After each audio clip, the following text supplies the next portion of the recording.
नमस्कार दोस्तों। आज हम आपके लिए एक बहुत ही खौफनाक कहानी लेकर आ चुके हैं। अनीश एक सरकारी मुलाजिम था। बड़ी ही जद्दोजहद करने के बाद रेलवे डिपार्टमेंट में उसकी नौकरी लगी थी। लेकिन अनीश को अपनी नौकरी लगने की जितनी खुशी थी, उसका उतना ही खौफ भी उसकी आंखों में था। क्योंकि उसकी नौकरी किसी सामान्य रेलवे स्टेशन पर नहीं, बल्कि भारत के सबसे खतरनाक रेलवे स्टेशन पर लगी थी, जो सालों से अपने भूतिया किस्सों के लिए मशहूर था, जिसका नाम था बेगुन कोडारी। रेलवे स्टेशन इतना ज्यादा खतरनाक था कि बीते कई सालों में यहां जिसकी भी नौकरी लगी, वह कुछ दिनों में उसकी मौत का कारण बनकर रह गई। अनीश ने बचपन से ही उस रेलवे स्टेशन के भूतिया किस्से अपनी दादी नानी से सुने थे। लेकिन जब आज उसकी नौकरी उसी रेलवे स्टेशन पर लग गई थी, तो वह चाहकर भी वहां से अपनी नौकरी को छोड़ नहीं सकता था। क्योंकि उसके घर के हालात ही कुछ ऐसे थे कि एक तरफ कुआं तो दूसरी तरफ खाई थी। अनीश, आज से तुम्हारा ड्यूटी का शेड्यूल थोड़ा चेंज हो गया है। तुम्हारी शिफ्ट अब रात की हो गई है, तो रात को तुम्हें अकेले पूरे प्लेटफॉर्म का ध्यान रखना है क्या रात को? लेकिन सर, मेरी ज्वाइनिंग टाइम पर तो मेरी डे शिफ्ट की ड्यूटी थी, तो अचानक ये चेंज क्यों हो गई? मैं रात के समय इस रेलवे स्टेशन पर अकेले नहीं रह सकता। आप तो जानते हो ना इस रेलवे स्टेशन के बारे में, ये कितना खतरनाक है। देखो अनीश, ये तुम्हारी जॉब है। तुम्हें कभी भी डे शिफ्ट और कभी भी नाइट शिफ्ट करनी पड़ सकती है। और रही बात इस रेलवे स्टेशन की, तो अब पूरी लाइफ तुम्हें यही जॉब करनी है। तो इसकी आदत तो डालनी ही पड़ेगी। बस अपनी सेफ्टी के लिए तुम इतना कर सकते हो कि रात से लेकर सूरज उगने तक अपने केबिन से बाहर मत निकलना। लेकिन सर देखो अनीश, तुम चाहे कितनी भी लेकिन ना करो, लेकिन मैं इसमें तुम्हारी कोई हेल्प नहीं कर सकता। यह हाई अथॉरिटी का डिसीजन है। वैसे भी रात के समय इस प्लेटफॉर्म पर कोई उतरना तो छोड़ो, ट्रेन की खिड़की खोलने की भी हिम्मत नहीं करता।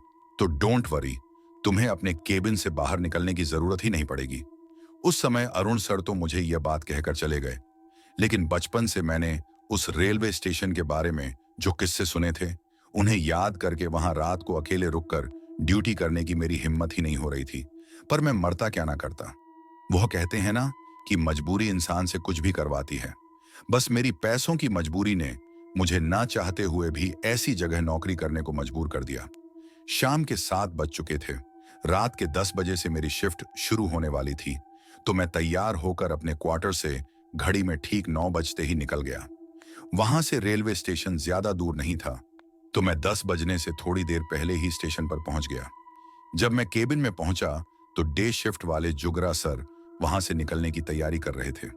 उन्होंने अपना बैग उठाया और मेरा कंधा थपथपा कर वहां से चले गए।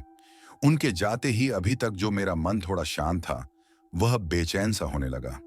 मेरे मन में एक अजीब सी बेचैनी हो रही थी, लेकिन मैंने खुद का ध्यान भटकाने के लिए अपने फोन में गाने चलाकर फोन को सामने वाली टेबल पर रख दिया। अपनी आंखें बंद करके कुर्सी पर सर रखकर लेट गया। तभी मुझे ऐसा लगा कि कोई है जो एक बड़ी ही अजीब सी आवाज में मेरा नाम पुकार रहा है, अनीश। अनीश। जैसे ही मेरे कानों में वह आवाज पड़ी, तो अचानक मैंने अपनी आंखें खोली। नजर घुमाकर पूरे केबिन में इधर उधर देखा, तो कोई भी नहीं था। ना ही पूरे केबिन में किसी तरह की कोई हलचल हो रही थी। यह देखकर मैं थोड़ा रिलैक्स हो गया।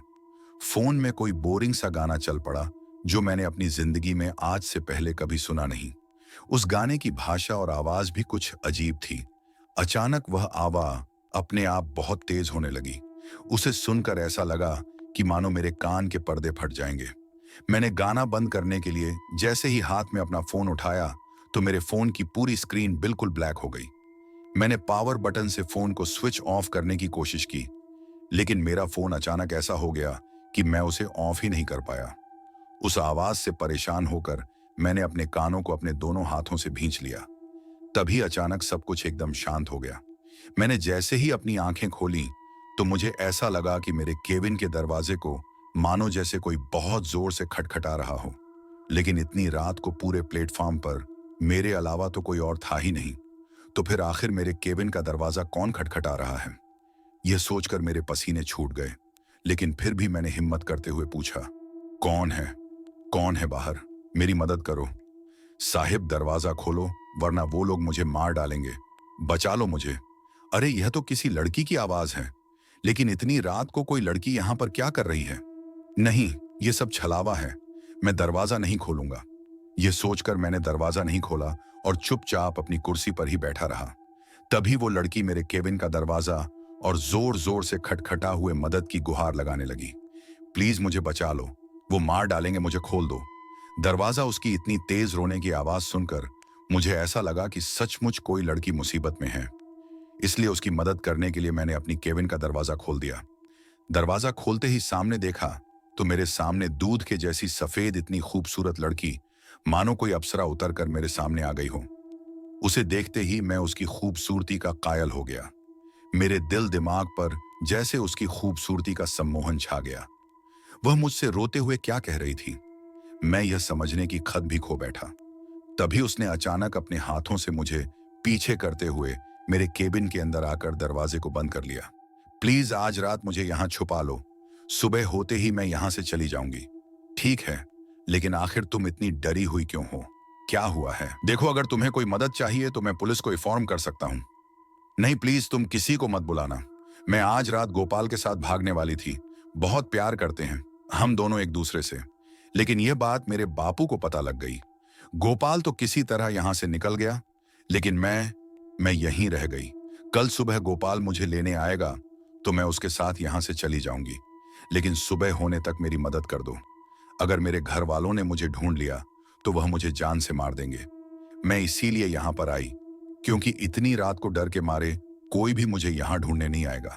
मेरी मदद करोगे ना? हाँ ठीक है, तुम चिंता मत करो। लेकिन लगता है कि तुम्हें ठंड लग रही है। जब से आई हो कब कब आ रही हो। तुम यहां बैठ जाओ, तब तक मैं तुम्हारे लिए चाय लेकर आता हूं। तुम्हें अच्छा लगेगा। जी उसे वहां बैठाकर मैं केविन के किचन में उसके लिए चाय बनाने चला गया। चाय बनकर तैयार हो गई थी।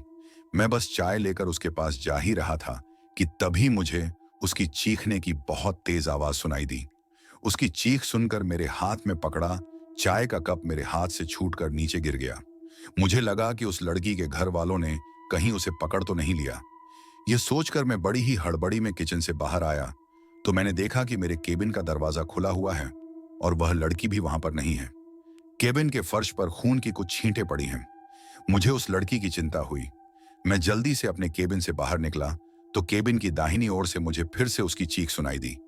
मैं भागकर उसकी ओर गया तो देखा वो लड़की जमीन पर बैठी हुई है। उसकी पीठ मेरी तरफ थी। वह रोते हुए अपने हाथ से कुल्हाड़ी लिए बेरहमी से किसी पर वार कर रही थी। यह नजारा देखकर मुझे अपनी आंखों पर यकीन नहीं हो रहा था कि जो लड़की अभी कुछ मिनट पहले मेरे पास आकर मदद की गुहार करती हुई रो रही थी, अभी वह लड़की अपने हाथों से कुल्हाड़ी लिए बेरहमी से किसी पर ऐसे वार कर रही है। यह देखकर मुझसे रहा नहीं गया। मैंने उसे आवाज लगाई, ये क्या कर रही हो? तुम किसी को मार डाला क्या? तुमने मेरे इतना कहते ही उसने कुल्हाड़ी से वार करना बंद कर दिया और उसने अपनी गर्दन मोड़कर जैसे ही मुझे देखा तो डर के मारे मानो मेरी आत्मा मेरे शरीर से निकल गई हो। उसका पूरा चेहरा खून से लथपथ था। आंखों की जगह बस काली पुतलियां थीं। चेहरा बुरी तरह से कटा फटा हुआ था। उसने मेरी ओर देखकर बड़े ही भयानक तरीके से मुस्कुराए तो उसके लंबे काले दांत देख मुझे ऐसा लगा कि घीन के मारे मुझे उल्टी हो जाएगी। वह अपने सामने पड़ी लाश के मांस को अपने हाथों से पकड़कर खा रही थी। उसे देखकर मैं इतना डर गया कि डर के मारे मेरे पैर वहीं जम गए। तभी उसने फिर से मेरी ओर बड़ी ही भयानक हंसी के साथ हंसते हुए देखा। वहां से भाग गई। मुझे लगा कि अब वह वहां से चली गई है, इसलिए मैं थोड़ी आगे जाकर उस लाश को देखने गया ताकि पुलिस को की खबर दे पाऊं। लेकिन जब मैं उस लाश के पास पहुंचा तो उसे देख मानो मेरा कलेजा मेरे हाथ में आ गया। वह नजारा देखकर मैं इतना डर गया कि डर के मारे मैं वहीं पर बेहोश होकर गिर पड़ा। सुबह जब मेरी आंख खुली तो मैं अपने केबिन के चेयर पर था। प्लेटफॉर्म से बहुत शोर सुनाई दे रहा था। मैंने बाहर निकलकर देखा तो प्लेटफॉर्म पर काफी सारे लोगों का जमावड़ा लगा हुआ था। प्लेटफॉर्म पर की लाश पड़ी थी, इसलिए मैं भी लोगों के बीच से जाकर उसे देखने गया तो डर के मारे मेरी आत्मा सिहर उठी, क्योंकि लोगों के बीच पड़ी वो लाश किसी और की नहीं बल्कि मेरी ही लाश थी। इस रेलवे स्टेशन पर पोस्टिंग वाले हर ऑफिसर की तरह ही आज मेरी भी मौत हो चुकी थी। अगर आपको कभी इस रेलवे स्टेशन पर एक रात बिताने का मौका मिले तो क्या आप यहां आना चाहेंगे? तो दोस्तों, ये थी आज की डरावनी कहानी। अगर आपको ये कहानी पसंद आई तो लाइक और शेयर करना न भूलें।